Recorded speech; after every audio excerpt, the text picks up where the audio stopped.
Good evening all, and welcome. Before the video begins, I would like to wish Mina a very happy birthday. I hope you've had a wonderful day. But for now, it's time to dive into the world of creepy people. So, let's get comfortable and let the darkness take control. This happened 24 years ago, and isn't a story I share often. My friend Mike and I are at a bar one night with a friend of ours. We're there with our friend Art, an older guy, and we've known him for a few years from hanging out in clubs. We're in our early 20s, and Art is in his mid-30s or so. But hey, we're all having fun and trying to pick up chicks, so age isn't an issue with us. The night comes to a close, and Art asks us if we want to go to a party with him in Westchester. It's about a 30 to 40 minute drive from where we are, but in the opposite direction of home. There's no guarantee of how big or fun this party would be, so we politely declined and headed to the after-hours spot near our house. Fast forward a few days, we read about a girl going missing out in Westchester. We joke and say, thank God we weren't out there, and let the news pass. Fast forward another 2 years, an arrest is made concerning the missing girl. The girl, Amy Willard. Her life was taken from her, and her body was discovered a few days after she went missing. This story made every headline in the area, and I believe got some national attention. In fact, the show Forensic Files did an episode about it. The murderer? Arthur Bowmer. The same Art that Mike and I were hanging with the night her life was ended. Had we gone with him to Westchester, it is possible that we either would be in jail with him, or worse. I wouldn't be here sharing this experience if that were the case. See, Art ended the life of a man in Nevada and served 11 years for it. When paroled in 1990, he moved out to PA, and he was arrested for breaking and entering in 1998. And when apprehended, he was driving the car of a woman named Maria Gabuenos, whose remains were found in March of 1988, and her life and how it ended remains an unsolved mystery, and still is to this day. They linked his DNA to the Willard case and conviction. He still sits on death row to this day, I believe. This happened to me in 2016. But I was having trouble sleeping tonight, and my brain dredged this up from my memories. I had recently moved back to my college town so I could rent an apartment with a friend after a long-term relationship ended. I was doing a lot of job hunting for pretty much anything, as I was pretty desperate for income and unsuccessful with finding work within my career field. I was using multiple job sites, but mostly Indeed because I liked their website feature that helps you track which jobs you've applied for and their status. There were of course some jobs that I applied for on their own website, but I kept track. After a few weeks of searching, I get a call. I don't recognize the number, and the area code wasn't familiar, but I pick it up as it might be a job prospect. A woman is on the other end, and she says that she's calling to set up an interview, as I had applied for their company. The company's name was not something that I remembered applying for. While on the phone with her, I quickly pulled up Indeed on my laptop and looked through all the jobs I had applied for. None matched. I have no idea what this job is, but don't make this apparent on the phone, as I've been job searching for weeks and am still unemployed. I ask her for the address of the building and write it down. Looking back, I can't remember the name she gave me, but what I do remember was how pushy she was into scheduling the interview for later that evening. I agree to do the interview and thank her, but as I hang up, I get a very bad feeling. Something doesn't seem right. So I Google the phone number and it's not linked to a company. I Google the address and it's also not affiliated with a company. It's from way outside the distance of jobs that I was applying for, almost an hour away from where I live, and I pull up a Google Street View and I can see that the address she gave me is several small rundown buildings with a highway exit in the distance. It looked desolate. I pictured driving myself there around dusk when she scheduled the interview for, and I could physically feel this sensation of dread settling within me. I didn't want to go. I brought all of this up to my roomie, and he said that I might be overthinking it, but if I wasn't comfortable with it, to just not go. I'm so glad I didn't. The more time passes, the more I am aware of just how shady it was. In hindsight, I wish that I had gone to the police, but I didn't at the time because the year prior I hadn't had much faith in them, as I tried to get a restraining order before an ex tried harming me, but it never worked out. Who knows what would have happened if I'd have gone? It's certainly a scary thought.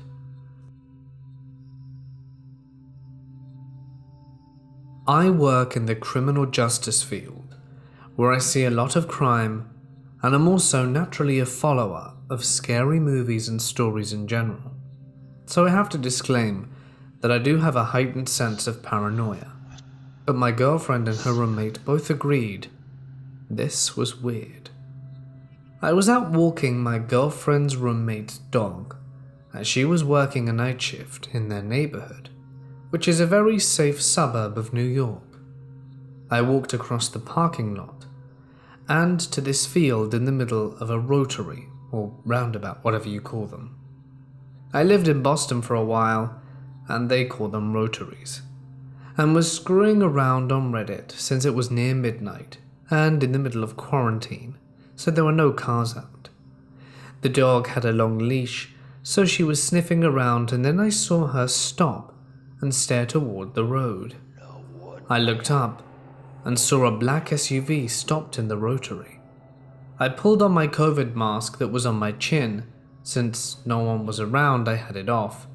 And some people in New York are touchy about that, which is understandable.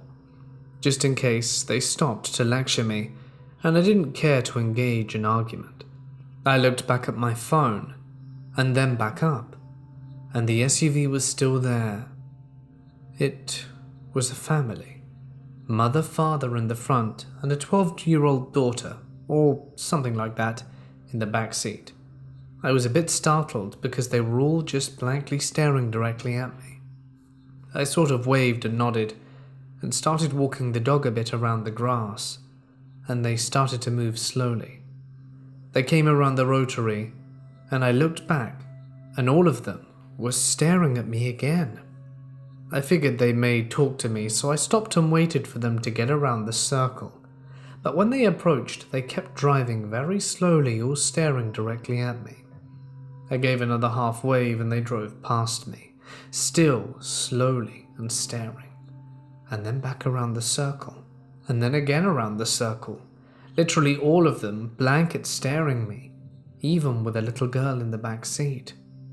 They did this a few more times, and I started to walk up to the edge of the circle to engage, which is normally something I would not do, but it was a family, so I felt a little bit more brave. They sped up a bit and went around the corner and turned off the rotary. I started to feel even weirder, so I decided I would walk back to her apartment building when they entered the rotary again. I was watching them from the corner of my eye, and they were still staring. I started picking up the pace, and they turned off the rotary towards me, and I picked up the pace as they followed me. Once I got to the sidewalk, I turned around because I didn't want them to know which door I was walking into. It's on a strip mall with a few other apartment buildings and stores, and they stopped about 30 feet behind me, and they were all staring out the front window. The little girl was in the center seat now, staring too. I once again raised my arm. "Can I help you?" and got no response at all. I kind of stood there and no movement, and took my phone out and typed their license plate into a note app. I was thinking this is starting to get weird. They then slowly turned on the other side of the parking lot, all still staring, until they got to the end and I rushed into the apartment building, which luckily needs a code to enter. I got up, told my girlfriend and her roomie about it in the morning, and they both freaked out a little.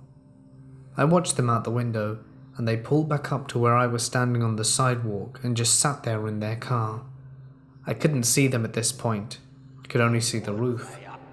It felt like 10 minutes before they slowly started to drive away. I can't stop thinking about their creepy-ass blank stare. Somehow it made it creepier that it was a normal-looking family with a young daughter. If it was like two younger guys, I could have marked it off as they were bored and just messing with me. But this made no sense.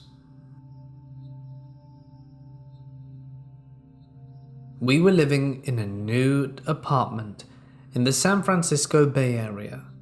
I had a 1-year-old son, and I was pregnant with my second child. I stayed home during the day with him. One day after lunchtime, I got a knock at the door, and when I looked through the peephole, I saw a guy wearing a shirt with the logo for an appliance company. It was like LG or Whirlpool or something.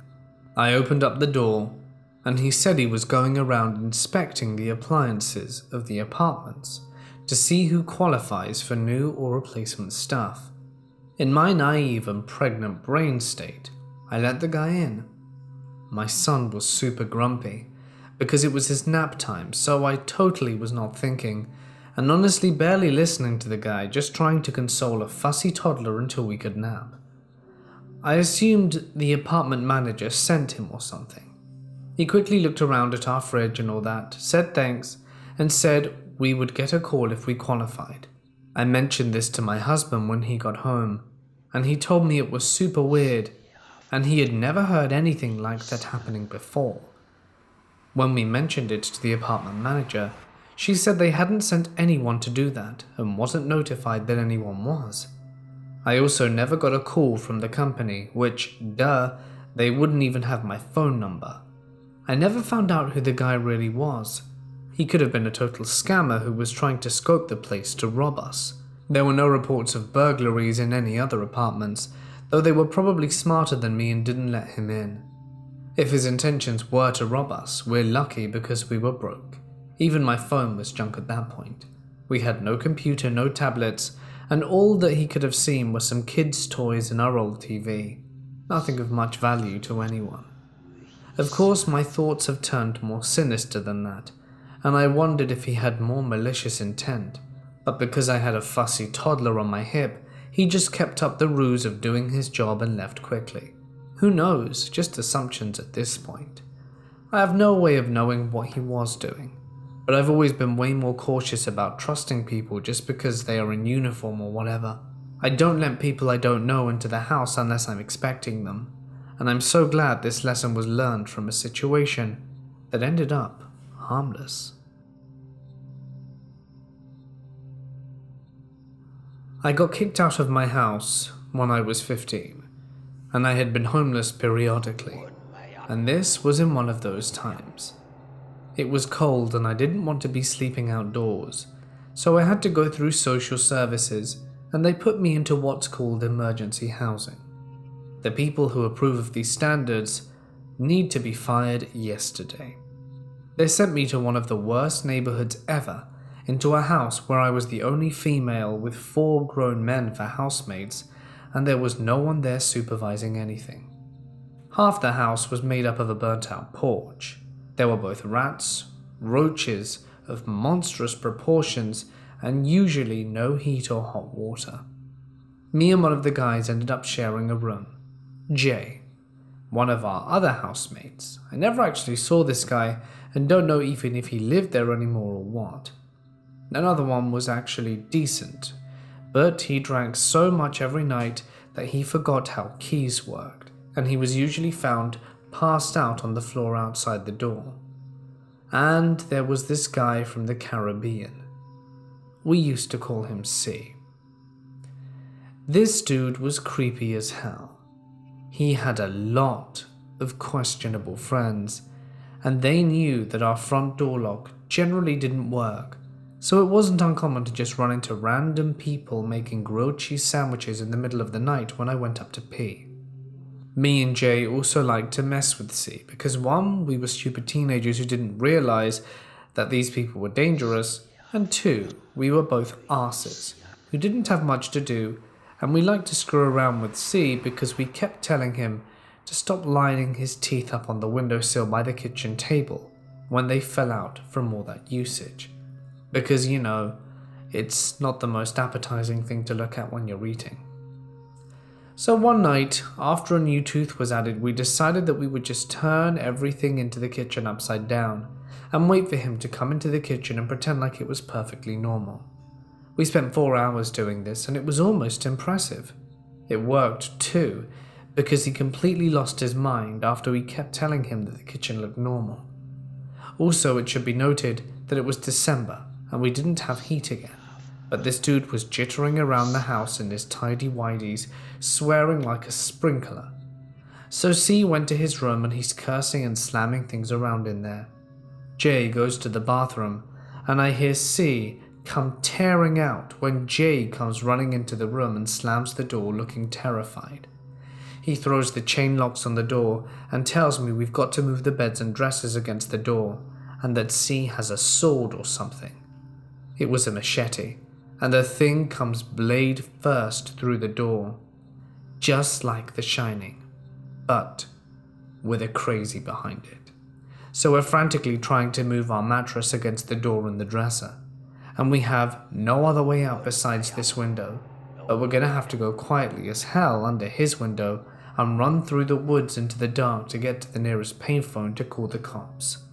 Luckily, C is still making a lot of noise going at the door, so we're able to get past his window and the payphone. The cops were able to get to the house easily because the front door was still unlocked for everyone to come and go as they pleased. He was arrested fairly easily, as he's quite small and there were many cops. C had several outstanding warrants, so we ended up getting locked up for quite a while. J was and is a complete piece of garbage, unrelated to the story, and after this happening, social services thought that maybe this wasn't the best housing arrangement for me and I was moved elsewhere. I never heard anything else about C after that, as there are a lot of even worse things that happened, and this event was put into the past, and for some reason it popped into my head. Maybe you didn't want to know this information, but as the story took place, me and Jay had ended up becoming a couple. I had to go to another state for a week, and when I got back, things between Jay and I were off. Long story short, my brother and my best friend, who incidentally is now my boyfriend, we've been friends for over 20 years and he's also my brother's best friend, found out that Jay had cheated on me during the whole duration I was away. Now my brother was a year younger than I, and out of everyone I've ever had in my life, he was true, and the true best friend, and we were extremely close. We both had the same friends, played in each other's bands, and were extremely close. So when my brother found out Jay had been cheating on me, he didn't take it kindly. And about a year later, my brother was taken from us. His life was ended. So being that me and my brother were so close, obviously this was the worst thing that ever happened in my life, and it devastated me and my family, especially my mum. A few weeks after that, I went to get food with my mum. And who's there? Jay. He found out what happened to my brother, and he starts mouthing off that my brother got what he deserved. I'm trying to get this guy, but my mum is begging me to just come with her and leave, and I didn't want to upset her anymore, so we went to the parking lot. This guy not only follows us out there, but he also pulls out a sharp instrument on us. I see red, because now he's threatening my mum, and I have this big-ass messenger bag that's crammed full of heavy stuff, and I swing it around as hard as I can and hit him on the side of the arm and head. He ended up dropping the implement, and I kick it away and pushed him as hard as I could and ran to the car.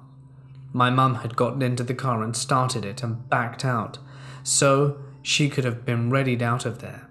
All of this happened within a few seconds and we just took off. We didn't call the cops, because my family and I had more than enough to do with them, and they'd failed us on many times. So if any of you wondering why I didn't like Jay anymore, that is the reason. This happened a few years ago, and we don't know exactly who this man was, but it still scared me senseless. When I was around 13, I used to have a bed right under my bedroom window. It was also around the time my dog was brought inside because she was too old to stay out. At the time we didn't have a screen covering, and we now do, so the window could easily be opened and there was no barrier. I always left my window open during the day to let in fresh air, then close and lock it when it started getting dark. My house is surrounded by forest, not very thick, but still thick enough that you can't see clearly through it. It's completely normal hearing strange noises at night, because things like bears or stray dogs or even our former neighbor's chickens that would roam around our yard. So when I heard something shuffling around my window, I didn't pay it much mind and continued playing video games. Not 10 minutes later, I heard something hit against it. I thought it may have been a June bug. When they hit a window, they can sound like rocks, so I ignored it, and the knocking kept on going, but I just kept ignoring it, and it finally stopped. Fast forward to 2 a.m. I was finally sitting down and going to sleep when I hear breathing. Very faint, enough to miss if my room wasn't silent.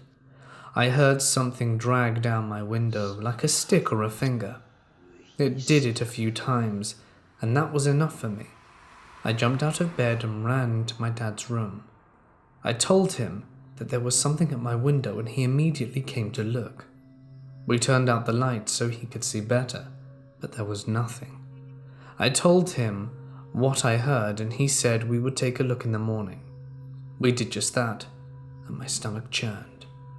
Under my window there were 2 different foot tracks, one back and forth besides the generator and one that was back and forth directly under my window. There were even cigarette butts laying around near some bushes, like he had crouched there and waited. The foot tracks led towards the woods. We have neighbors that live through the woods and down the hill. They are very trashy, so we chalked it up to one of them coming up here drunk. Though what scared me the most about all this was the fact that when I went to open my window later that day, I found it was unlocked. I forgot to lock it the night before. He could have gotten in without issue. A little backstory. I was a strip dancer for 6 years. I worked in many cities and clubs. At the time of this story, I wasn't a rookie. I was very well versed in the industry. At the time this took place, I was about 20 or 21. It was also in Texas, at one of the upscale clubs, and I never imagined something like this would happen in this place, but apparently I was wrong. I started my shift at 6 p.m. I liked to get there early, meet some of my regulars before the crowd came in. It was about 8:30 to 9, and this really good-looking guy came in with some friends. They were all older, 40 to 45. I grabbed some of my hustle friends and we went and sat with them. It wasn't hard to convince these guys into a VIP room with bottled service, but this is where it went kind of weird. The guy I was talking to wanted a separate room just for us. I thought maybe because his friends seemed rowdy and wanting to party hard, he wanted to have a more relaxed area. I wasn't complaining because that meant I wouldn't have to share my cut of the room, so stupid me saw dollar signs and went in. We got 2 bottles of Dom Perignon, some mixed drinks and shots. Now, a lot of these guys that come into the clubs really want to let loose and brought substances too. These guys had just about everything, and I was definitely a party girl at the time, so I partook in some of these, but I also wasn't stupid. So at the time we were all hanging out in one room together. I took a little hit of something and continued drinking. After we were all hyped up and ready to party, my guy pulled me over into the other room. This guy was 6'4", obviously worked out a lot and was attractive. I, on the other hand, without my heels, was 5'6" and like 120. I sat on his lap and started talking to him and laying my moves down to get him to empty his wallet. We were having a really good conversation, and my bouncers were really good about checking up on the girls in the rooms because they are pretty secluded on the second floor. After 20 minutes of talking, something snapped, and all of a sudden he literally puts his hands around my neck, lifted me up and slammed me against the back of the couch. The couch backs were tall and padded, so it wouldn't have been heard on the other side without the music. I was frozen in fear. After almost 3 years of dancing, I'd never been in this situation. He started calling me names, spat in my face, and his grip around me would get tighter. He would then feel me take a deep breath, like I was going to scream. Luckily, there were also VIP rooms across the large overlook, and a bouncer noticed me kicking and flailing. I faintly remember all of the bouncers running into the room. They had to pry me out of his hands.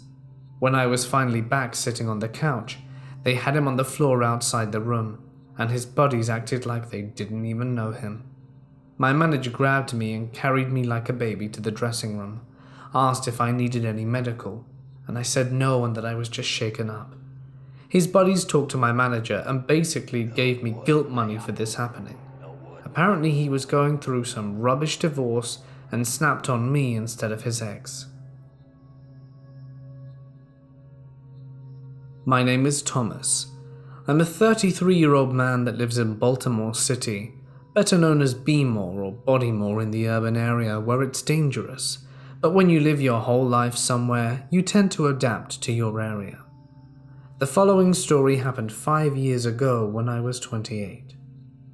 I was walking to my buddy's place at about 10 p.m. to buy some green.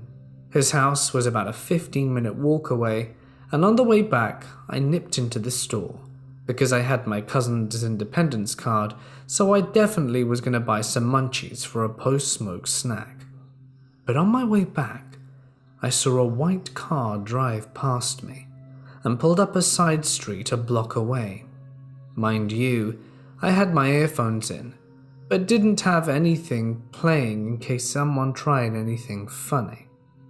When I got to the block where the car was, a guy hopped out the car and tried to catch up with me. I started to feel unnerved by his ever-growing proximity, and when he was within earshot, I heard him utter something. I then took out one of the earbuds and with an annoyed tone said, "What do you want?"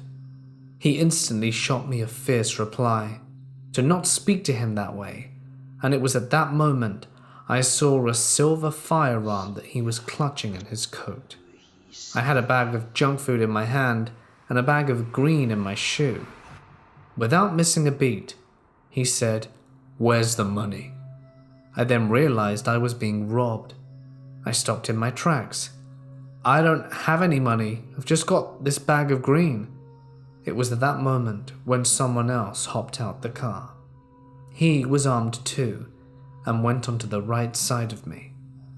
I was now standing with 2 armed men at either side of me, and did the only logical thing I could think of. I took off my shoe and threw the bag of green to the ground while sputtering, "That's all I've got." With a fierce reply, he shouted at me to put my shoe back on. As I started to, I looked around. There were plenty of people watching me nearby, watching all of this go down. The guy on the left then went, "Yo, if you don't pull out $1, I'ma shoot you." My fight or flight kicked in. With no money on me at all and nothing to appease the robbers unsatisfied with their loot, I pulled my pants up a little more because I was preparing to run, and before I could say anything else, sprinted up the street. I was only 3 minutes away from my house. As I bolted, I passed people wearing crazy expressions as they'd seen the entire ordeal. When I got 2 blocks from my house, I ran through a parking lot and headed by a gate that had a lot of high bushes and trees and caught my breath because I couldn't run anymore. But I didn't stay long because I was still scared and didn't know if I was still being chased. So I got the hell up and jogged the rest of the way to my house. Once I composed myself and made sure I wasn't followed, I sat down and told my little 8-year-old cousin just how dangerous it was at night in Baltimore City after dark. Oddly enough, I was telling him earlier that day how dangerous it was, and telling him a story of how I was robbed on another occasion. Safe to say, I no longer try and go out after dark. I grew up in a small town where you wouldn't necessarily know everybody, but you're familiar with people in town. This story happened when I was maybe 15 to 16, so about 15 years ago. I was on my way to practice one Saturday morning when I noticed an older man on the corner ahead staring at me. Being me, I smile and wave at the guy as I pass. Back then I smiled at everyone, and then I stop at the same corner waiting to cross. The guy comes right up behind me and I vaguely remember smelling him, feel him breathe on my neck. I'm a bit worried but brush it off as being overreactionary. Light changes and I carry on, and this guy speeds up walking behind me, mumbling something to get my attention. I must have looked terrified, because a woman begins to walk next to me asking if I know the guy. I tell her that I don't, and she stays in pace with me and has to go into the local grocery store that we're passing in front of with her. We get to the store, and the lady immediately grabs an employee at the register for help. At this point I'm shaking in fear, trying to hide behind people standing by the register. They're all discussing something. I'm not sure what, because the guy that was following me was just staring at me through the window, making a throat-slicing motion, and I'm paralyzed. The people at the store gathered around me to make me feel safe, as I'm pretty sure I broke down in tears when he did that. And soon after, the cops came, and I watched them arrest him. I don't remember much after that besides my parents picking me up from the store and going to the police station. My dad actually worked as a dispatcher in town at the time, and he told me a few days later the guy was off his meds and had been brought into a local psycho hospital for treatment. I never saw the man or the woman who saved me after that. So, to my guardian angel, I never got the chance to thank you for protecting me.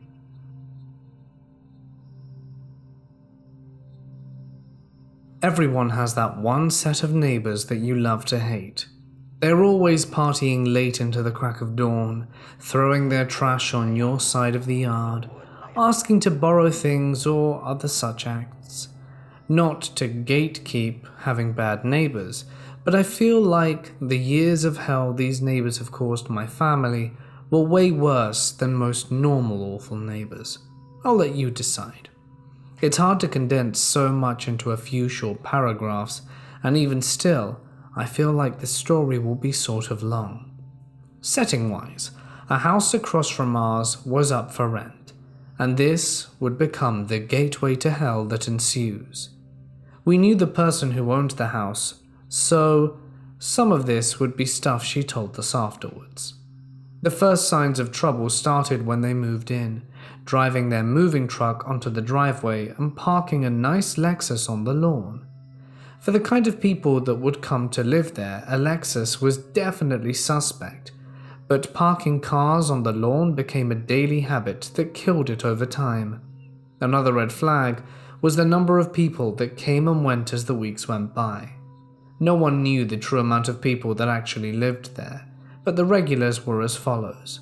An overweight blonde, think Walmart shopper but uglier. A somewhat more decent brunette with glasses. She was a less frequent visitor, but we did see her often.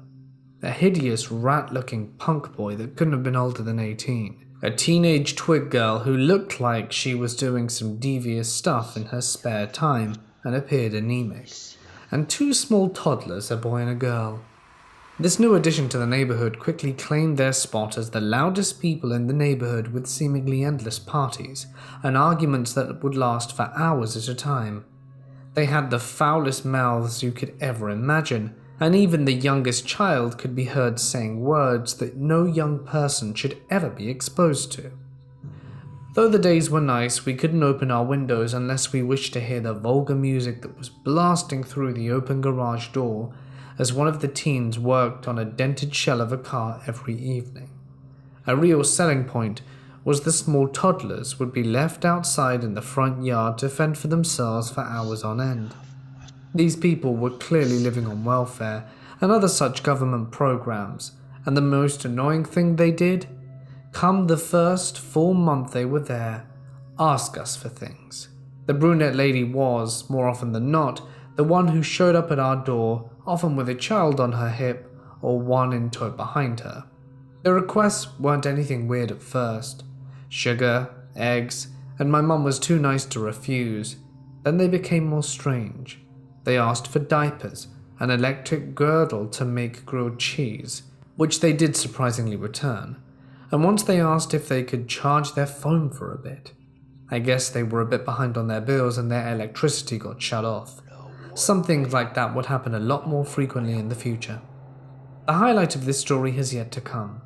All of this pales in comparison to what happened next.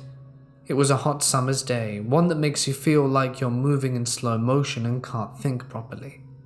I just happened to look outside, and to my horror, I witnessed the young teen girl dragging a screaming toddler into the house after he'd been running around outside by himself, and shut the mesh door behind her. I could still make out the figure of the girl, who began to call the child all sorts of obscenities.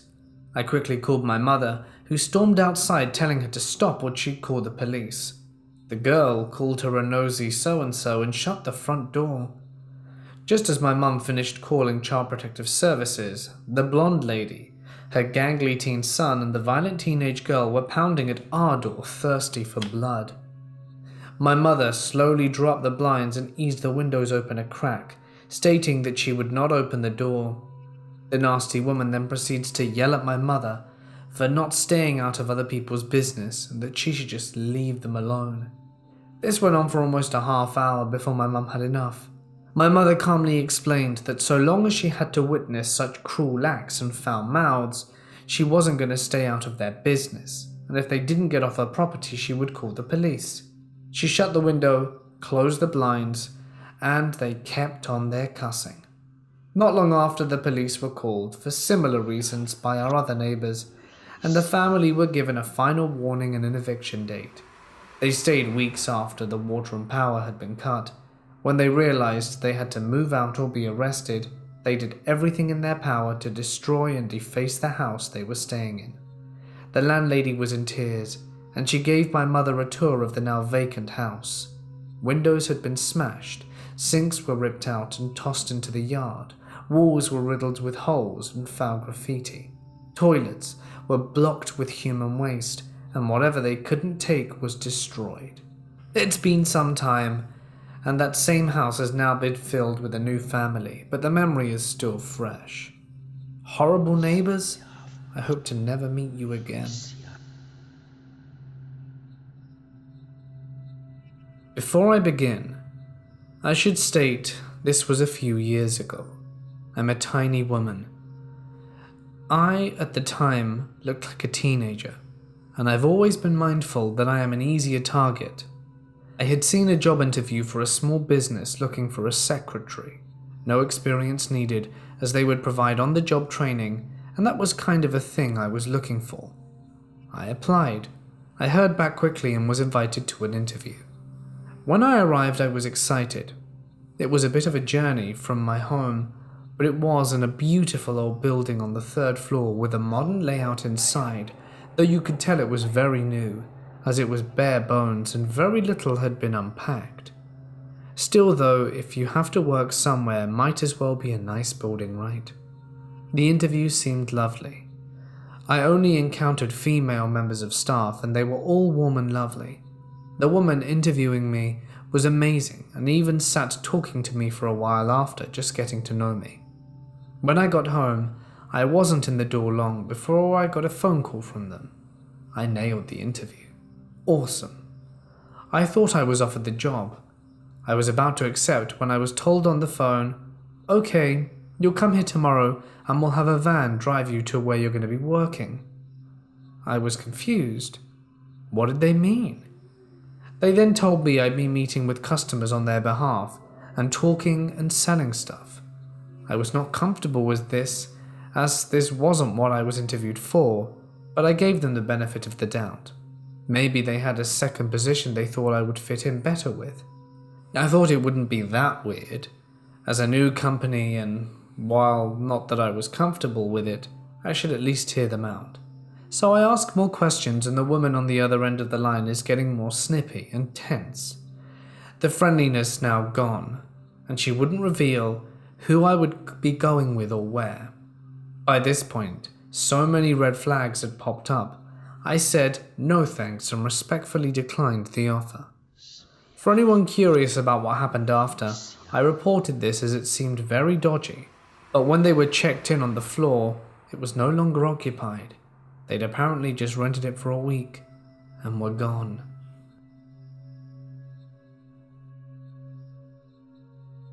Hey guys, it's Mort here, and thank you so much for listening. I hope you liked tonight's video. People can be the worst, can't they? Yes, indeed. As always, a huge thank you to my lovely patrons for your continual help and support. It really is invaluable, means a lot to me, and I greatly, greatly appreciate it. How's everyone else doing in lockdown? I know some places are easing up on lockdown now. I'm not easing up on it myself. But honestly, I don't really know what to do. It's getting to be a pretty confusing situation, to say the least. And the stress is building deliciously. I mean that ironically, by the way. I'm looking at a secret project I'm working on. It's been one I've been mentoring for quite a while now, and I only ever rarely mention it, but I'm looking at it right now, and it's looking pretty good. I'm very excited to be sharing this with you quite soon. So please follow me on Twitter, because when I launch it, it's gonna be big. Maybe. Alright then guys, for now I'm gonna leave you in mystery. Stay awesome, and I'll see you in the next one.